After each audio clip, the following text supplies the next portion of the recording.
Hello friends, एक बार फिर से हाजिर हूँ आपके सामने अपने टैली का एक नया वीडियो लेके, जिसमें हम बात करने वाले हैं कि टैली में सेल्स रिटर्न, परचेज रिटर्न और चेक लेन देन की एंट्री कैसे किया जाता है। जो स्टार्टिंग स्टूडेंट रहते हैं, जो बिगनर्स रहते हैं, जिन्होंने अभी टैली सीखना स्टार्ट किया है, उनको इन तीनों एंट्री में बहुत ज़्यादा डाउट रहता है।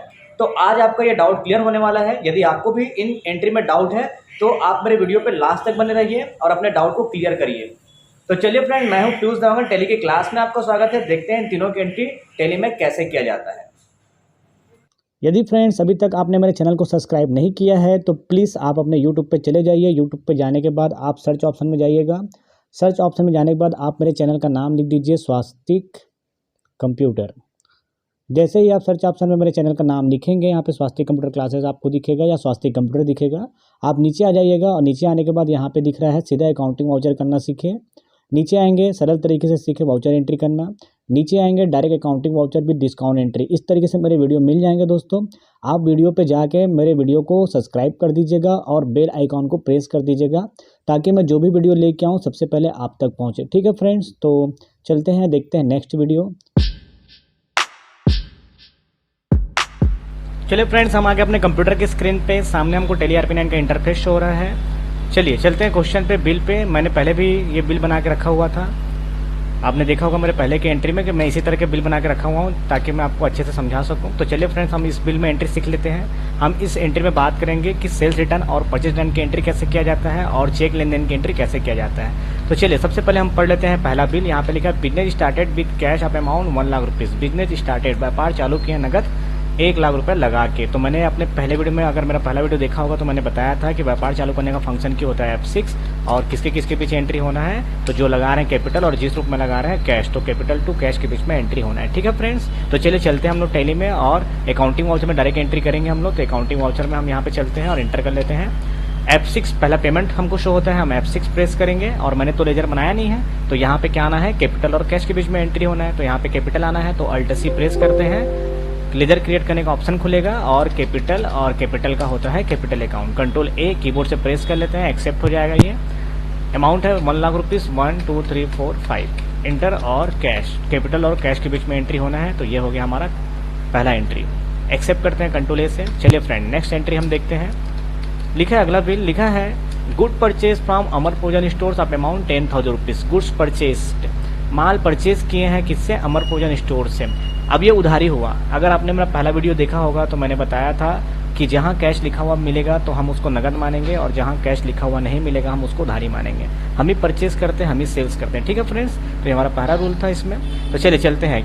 तो हम किस पार्टी से परचेज कर रहे हैं, परचेज करने का फंक्शन की होता है। पहले फंक्शन की के बारे में बात कर लें, F9 है ना। तो पहले फंक्शन की है इसका F9, परचेज करने का फंक्शन की F9, और किसके किसके बीच एंट्री होना है, ये अमर प्रोविजन और परचेज के बीच में एंट्री होना है। ठीक है फिर, तो ये हो गया अमर प्रोविजन और परचेज।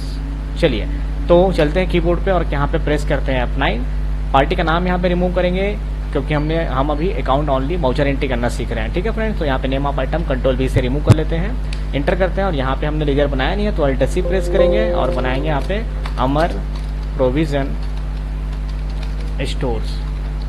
और परचेज करने पे पार्टी होता है सेंडिंग क्रेडिटर्स। ठीक है फ्रेंड्स, एंटर कर लेते हैं ऐसा।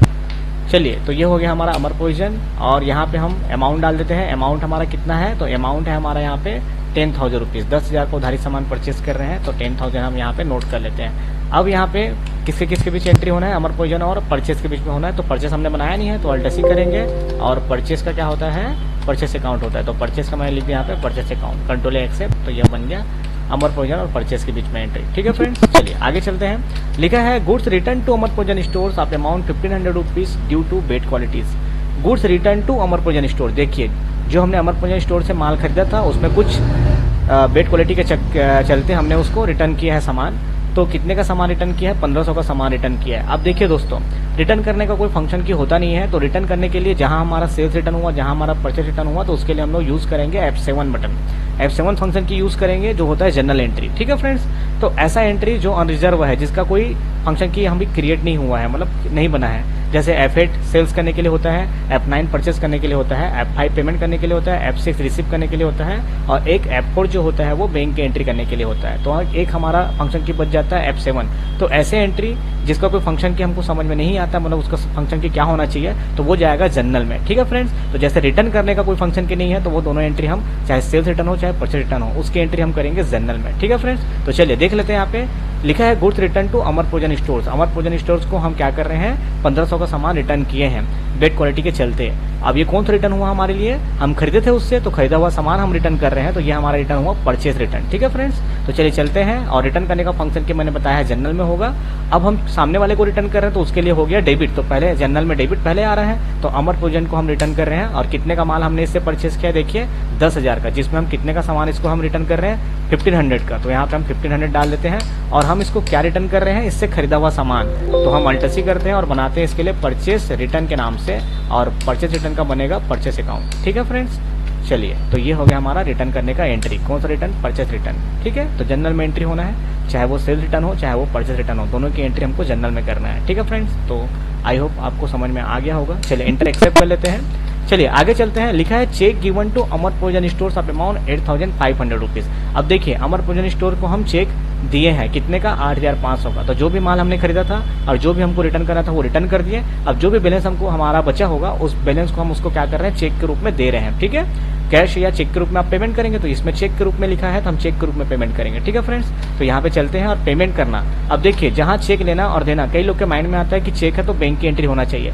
बैंक की एंट्री तब होता है जब हम बैंक से पैसा निकालते हैं, बैंक में पैसा डालते हैं या बैंक से लोन लेते हैं, तब बैंक की एंट्री होगा। लेकिन यहाँ पे हम क्या कर रहे हैं, अमर प्रोविजन से माल खरीदे थे उसका हम उसको पैसा दे रहे हैं, तो ये पेमेंट में एंट्री होगा। तो जहाँ चेक लेना और देने की बात आती है वहाँ पे पेमेंट और रिसीप्ट में एंट्री होना है। ठीक है फ्रेंड्स, तो इसको आप अच्छे से क्लियर कर लीजिए। चेक देना और लेना बैंक की एंट्री नहीं होती है, चेक देना और लेना पेमेंट और रिसीप्ट की एंट्री होती है। ठीक है फ्रेंड्स, तो चलिए हम चेक देंगे तो पेमेंट और चेक लेंगे तो रिसीप्ट। तो हम अभी चेक दे रहे हैं तो F5 पेमेंट करेंगे। और किसको चेक दे रहे हैं, तो अमर प्रोविजन स्टोर को चेक दे रहे हैं। देखिए यहाँ पे हमारा बैलेंस दिख रहा है। अब जितना भी रुपए देंगे, जैसे मैं 2500 रुपए दे रहा हूँ तो मैं 2500 रुपए चेक के रूप में दिया, तो यहाँ पे एंटर करेंगे तो देखो यहाँ पे उसके बैलेंस में से 2500 रुपए कट गया। 8500 में से 2500 गया तो 6000 बचा। लेकिन अभी हम उसको कितना दे रहे हैं, इसका पूरा अमाउंट हम इसको पे कर रहे हैं 8500। तो यहाँ पे मैं 8500 लिखूंगा, तो देखिए अब इसका बैलेंस कितना हो गया, 0 हो गया पूरा, है ना। अब हमारा कोई उधारी नहीं बचा है इसका। चलते हैं और चेक देना। अब चेक देना, जिस भी बैंक का आप चेक दोगे, आपके पास जो भी खाता होगा जिस बैंक का, उस बैंक का आप चेक दोगे। तो यहाँ पे मान लेता हूँ अल्टसी करता हूँ और मेरे पास स्टेट बैंक ऑफ इंडिया का चेक है, तो मैं स्टेट बैंक ऑफ इंडिया बनाता हूँ। और बैंक का क्या बनता है, बैंक अकाउंट। तो मान लेता हूँ मेरा खाता स्टेट बैंक ऑफ इंडिया का है और मैं स्टेट बैंक का ही चेक दिया हूँ, तो मेरा उसी खाते से पैसा कटना चाहिए। तो इस पर्पज से हम उस बैंक का नाम यहाँ पे नोट करेंगे ताकि हमको पता चलते रहे कि ये 8500 किस खाते से कटा है, तो हमारे SBI वाले बैंक से कटा है। ठीक है, इसको पेमेंट करने पे एंटर एक्सेप्ट कर लेते हैं। चलिए फ्रेंड्स आगे चलते हैं। लिखा है goods sold to Geeta agency आप अमाउंट 1500 रुपीज। गुड्स सोल्ड, माल बेचा गया गीता एजेंसी को 15000 का। तो चलिए फ्रेंड्स बात करते हैं किसके किसके बीच में एंट्री होना है ये। तो F8 प्रेस करते हैं सेल्स करने के लिए, और किसको हम बेच रहे हैं, गीता एजेंसी को, तो गीता और सेल्स के बीच में एंट्री होना है। ठीक है, तो F8 कीबोर्ड से प्रेस करते हैं, पार्टी का नाम रिमूव करते हैं कंट्रोल V से। अब यहाँ पे गीता तो बनाया नहीं है, अल्टसी करते हैं और यहाँ पे बनाता हूँ मैं गीता एजेंसी। सेल्स करने पे पार्टी हो जाता है सेंडी डेटर्स, विविध देनदार। ठीक है फ्रेंड्स, चलिए कितने का माल इसको हमने सेल्स किया है, 15000 का। और सेल्स की है तो नीचे हमारा क्या लिखेंगे हम लोग, सेल्स का सेल्स अकाउंट। अल्टसी सेल्स का बनाते हैं लेजर, सेल्स का बनेगा सेल्स अकाउंट। ठीक है, तो चलिए गीता और सेल्स के बीच में एंट्री होना है 15000 का। तो गीता को हमने 15000 का उधारी सामान बेचा है। चलिए फ्रेंड्स आगे देख लेते हैं आगे का बिल हमको क्या कहता है।